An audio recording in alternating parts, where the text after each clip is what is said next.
Voilà, bonjour. Aujourd'hui, une capsule vidéo qui traite des titrages, mais cette fois d'un acide faible par une base forte. Donc, pour rappel, nous avons vu la semaine passée les titrages des acides forts par une base forte. C'était l'occasion de définir ce qu'est un volume du point d'équivalence, le fait qu'on pouvait déterminer la concentration d'un acide par un titrage avec une base, et il y avait quelques courbes. On va maintenant, dans un premier temps, comparer la courbe de titrage d'un acide fort par une base forte avec la courbe de titrage d'un acide faible par une base forte.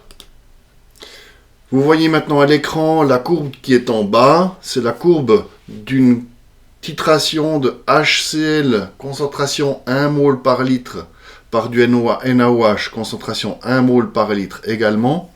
En dessus, la courbe qui apparaît en point bleu également, c'est un titrage d'un acide faible, c'est de l'acide acétique, CH3COH, même concentration 1 mol par litre, titré par du NaOH, 1 mol par litre. Qu'est-ce qui les différencie? Qu'est-ce qui est identique? Le point d'équivalence se trouve au même volume d'équivalence. Ceci est dû au fait que le volume du titrant, la concentration du titrant et la concentration du titré sont identiques dans les deux cas. Par contre, on observe clairement que la courbe de titrage de l'acide faible a une forme différente. Il y a un épaulement à gauche. On voit qu'il y a un début qui n'est pas identique dans les deux courbes. Et surtout, le pH est un tout petit peu supérieur puisque l'acide est que partiellement dissocié. On sait que dans une solution qui contient de l'acide faible, on a une majorité de cet acide qui est présent sous forme de molécules non dissociées. Si on en vient à discuter cette courbe dans le détail, on va parler de ce point qui est ici, c'est le point initial. Qu'est-ce qu'on a dans la solution à ce moment-là? On n'a qu'une solution d'acide faible. Donc on a une solution d'acide faible. Ça veut dire que pour calculer son pH, on utilisera l'équation qui est réservée aux acides faibles. pH est égal à 1,5 de pK moins log de C0.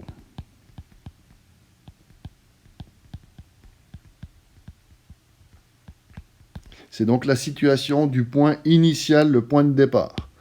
Si maintenant on se concentre sur la deuxième partie, on a une zone qui est à peu près ici, qui est particulière.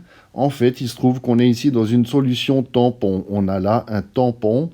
On va en parler rapidement maintenant. Comment est-ce qu'on trouve ceci? Nous avons ici les 100 ml qui correspondent au point d'équivalence. Si je prends ce 100 ml et que je divise par 2, j'arrive ici à 50.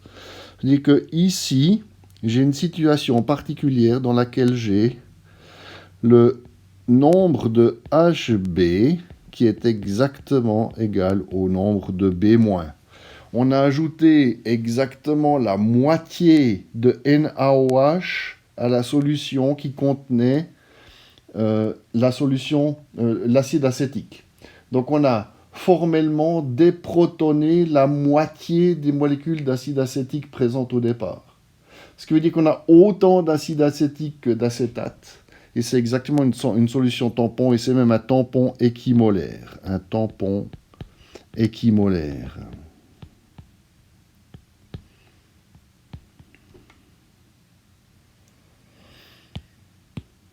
Qu'est-ce que ça veut dire si on a un tampon équimolaire? Ça veut dire qu'à ce point précis de demi-équivalence,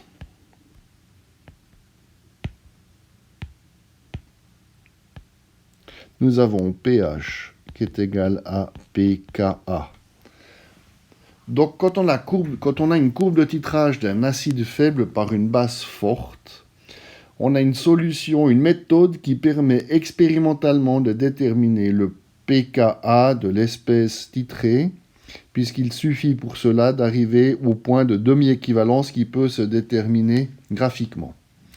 Pour rappel, l'équation tampon est valable à une unité en dessus et une unité en dessous du pKa. Donc on peut définir une zone à peu près comme celle-ci, qui définit le domaine tampon.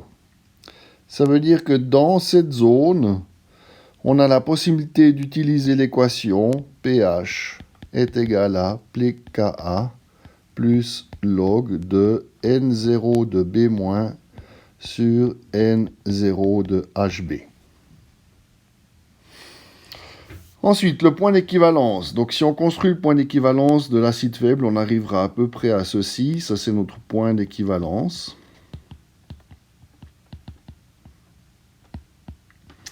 Qu'est-ce qu'on a au point d'équivalence en solution? Ça signifie qu'on a complètement déprotoné l'acide faible. On se trouve donc dans une solution de base faible.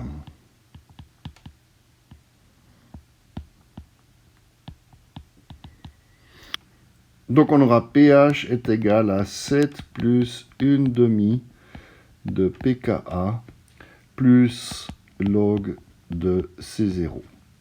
Pour la dernière partie ici, on est de nouveau dans une solution de base forte. C'est exactement la même démarche que pour le titrage d'un acide fort par une base forte. Donc je ne reviens pas sur ce point-là. Pour résumer, donc, on a différentes parties. La première, c'est le point de départ. Volume 0, on a là une solution qui contient que de l'acide faible. Ensuite, on a une zone qui est le domaine tampon. Ensuite, on a le point d'équivalence. En dehors de ces zones, c'est-à-dire ici, ici, on ne va pas pouvoir calculer le pH. C'est des pH que l'on ne va jamais chercher à calculer avec les équations que l'on a découvertes. Il faudrait pour ceci utiliser les équations de calcul exact, ce qui est possible, mais fastidieux. Voilà, je vous présente ici deux courbes en exercice. C'est une donnée d'un examen de maths d'une année précédente. On voit qu'on nous donne le graphique 1 et 2 représentent les courbes de titrage de deux acides faibles par une solution de NaOH, 0,1 mol par litre. Ça veut dire que le titrant, d'une part, est le même et d'autre part, a une concentration identique. On nous pose deux questions. A, de ces deux solutions d'acide, laquelle est la plus concentrée? Je vous laisse y réfléchir et y répondre. B, lequel des deux acides a le plus grand Ka? Là aussi, je vous laisse réfléchir à cette question et y répondre. Vous pouvez en tout temps m'envoyer vos réponses ou vos suggestions ou vos questions. On a finalement un deuxième exercice. Imaginons que l'on titre une solution d'acide acétique CH3COOH avec une concentration C0 de HB qui est égale à 0,7 mol par litre. On titre ça avec du NaOH avec une concentration de NaOH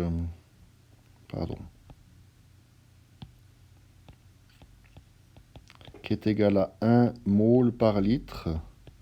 Et on vous demande le volume au point d'équivalence, que j'appelle le volume d'équivalence, le volume de demi-équivalence, le pH au point d'équivalence,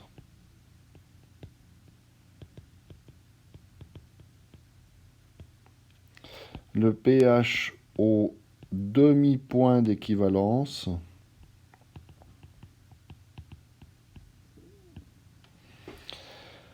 le pH 2 ml après le point d'équivalence,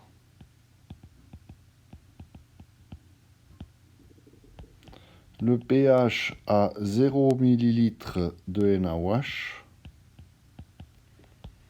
le pH 2 ml avant le point de demi-équivalence. Voilà. Je vous laisse faire ces exercices, m'envoyer les solutions si vous le désirez. Je suis en tout temps à votre disposition. Belle suite à vous. Voilà, pour terminer cette vidéo, peut-être un petit commentaire. On ne sait pas où on va avec les examens de maturité, avec les conditions de validation des notes, de promotion, d'entrée en examen. Toujours est-il que pour l'instant, je me tiens à ce que je vous ai envoyé comme programme. Ça veut dire qu'on est aujourd'hui le 29 avril. J'ai fait une vidéo du titrage d'un acide faible par une base forte. Jeudi prochain, le 6 mai, Je prévois de vous envoyer un titrage, une vidéo qui parle du titrage d'une base forte par un acide fort. Le 13 mai, j'ai prévu vous envoyer une vidéo qui traite du titrage d'une base faible par un acide fort. Et le mercredi 20 mai, une vidéo résumée acide-base de manière générale pour nous amener au jeudi 21 mai avec le dernier test prévu dans votre formation gymnasiale.